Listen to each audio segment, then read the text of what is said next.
Sai moro, hoki hui video gani te tau ki shoge kalafi, fai tau gita kalafi hen. Tau te video kalafi ku transform be shift holo mihi origin.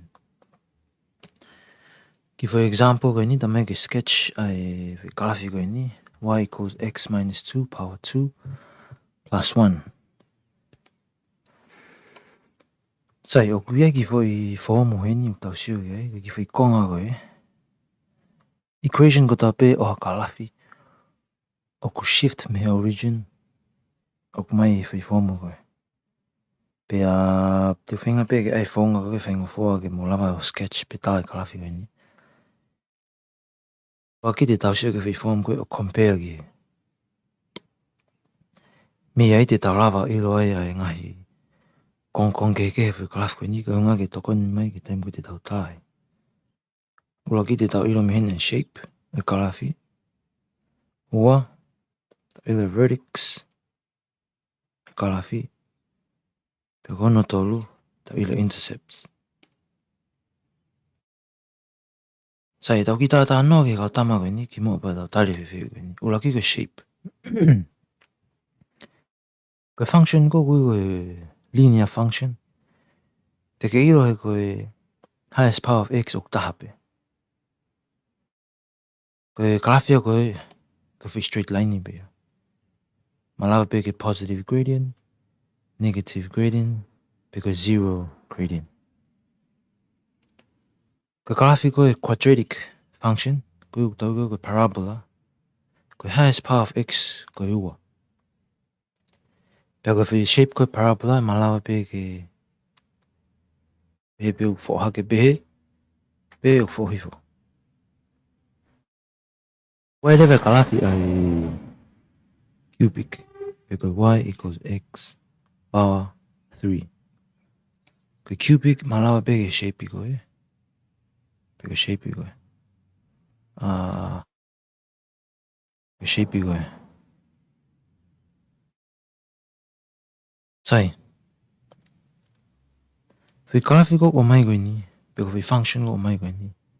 Te lava pe o tala, whether it's a linear, quadratic, pe koe cubic. Aki ho sio ki he whi power koe o x. O x koe ni wha ilota preketi koe ni. Pe wai ua iluto oe. Smahino ka pao e expanding. Te tau end up mo x square. Aia te tau ilo ai, koe highest power x koe ua. Kei toko nei ki hono sketch. Mahino le vaia, te tau focus i shape koe roto oe. I kai ke ngatai, ko x koe positive. Aia ka pao e expand, e ke mao pe positive x square. Ko positive x square, ko shape koe. Ko negative x square, ko shape koe. Aia ka ilo ko shape ni, e pehe. Ko hono ko koe vertex. Vertex ko ki whi poinia koe. Ko vertex e lawa te lawa ko mao mihi whi formula. Ake ho siofia A, pe mo B. He ko vertex, te ke toa mai A, toa mai mo B. And that will be your vertex. Ko coordinate ia o vertex. Me for example koe ni. Ko A ko y minus i. Okay? Siof pe koe fo i A pe, fo i fika pe. Ua koe te ke toa mai. That will be A. Kapana ka fika na e positive. Ke toa mai koe minus 2. Te ke toa mai koe minus 2. He ko hono hinga. Kapaka fika positive. Mai no y minus. Moi minus. Therefore your A is a minus 2. Kaya ke hen. Ko A gua. Toa mai ua koe. Ko B. Ko fika ki tua koe. Ko fika pe koe. Toa mai ki he. That's B. Pea ko e rewa. Ko e coordinate ia. Me for vertex. Paka hasi lewa ko intercept. Ko intercept o y x intercept. Ia me y intercept. Sai. Ko hea hono uhinga. E time ko tau tae kalafi. Time ni te ke tae whi kalafi.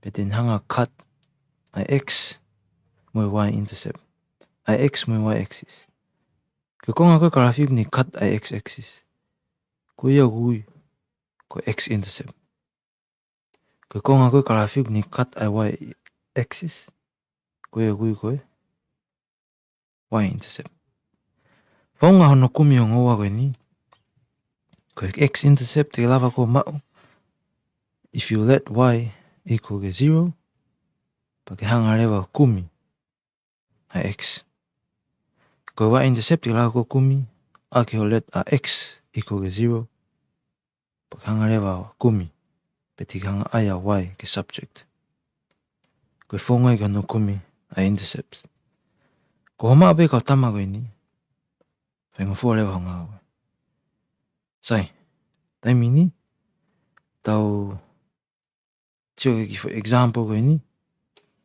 tali ngai fi ko ni tanga finga ki tau sketch ki for graphic ni okay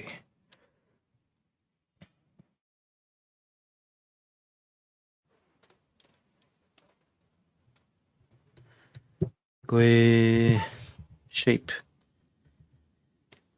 ngai pu ta tano ga ni nai shape tau ilo mi heni ko x square pa x square pa positive x square so therefore ko shape epe ika ke ngata ina tau ilo ni nai ko vertex ko ua mo ta ka ya mi a mo b ua mo ta ga will be our vertex ua ta shape pe intercept ko e vede tau kina fika ko tau lera y ke 0 let mo x ke 0 ma de tau let a y ke 0 de tau x intercept tau let a y ke 0 sai pare tau let a y ke 0 tau sele ke tau for equation ko ni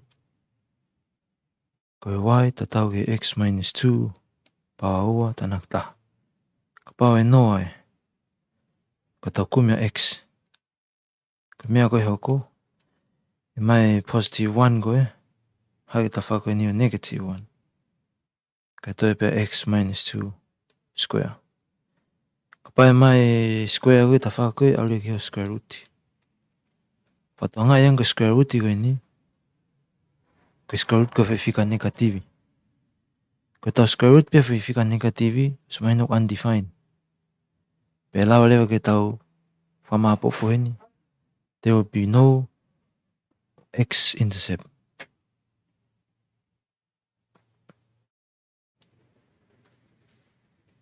aya ko x intercept mai no lewa hen okay ke hata x intercept baka pau ke no fo fifili bu fe time ke x intercept time pe hen ne kalafi aya da ko kalafi al pe he pe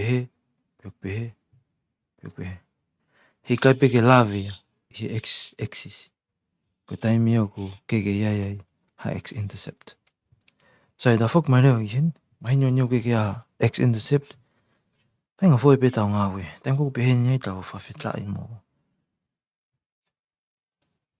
fra malo mai nei ki penga foi ki kala fi ko te tau hanga ki sketch sai ta sele ki y intercept han fi no kumi y intercept let x be equal to 0 kapale ta tau x ke 0 ko me le hoko e y ta tau ki he 0 x ko le ua ua ko le wa mai minus u square mai positive fa tanak ta ba ina nima ko nima ko ni ko tau y intercept ya okay y intercept ko nima ke ha x intercept vertex ko ua mai ta shape ko sai to kita da fi kalafi me ko te talo makai ta makai x intercept y intercept pe amoe vertex sai wa du laksio ke vertex ko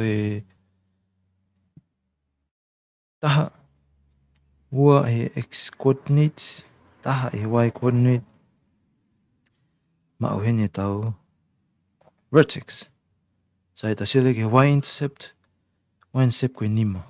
Ihe y-coordinate. Taha, ua, tolu, fa, nima. Nima koe, that is our y-intercept. Mau peo ngoa koe ni, taha lea ta whakarafi, ma tuka shape, pehe for shape. Aure whakarafi pehe, tau he, whokea ke runga. Tau whakarafi le vai. Tui ngai stepu, ko mi mau pe shape, sio po quadratic pe o ko linear, o hake pe fohifo, sio ke vertex, mau mea A pe mo P, pe whakasi, sio le ke intercept. Oska po ke tok tā rewa whakarafi, maa whakarafi koe ni. Maro.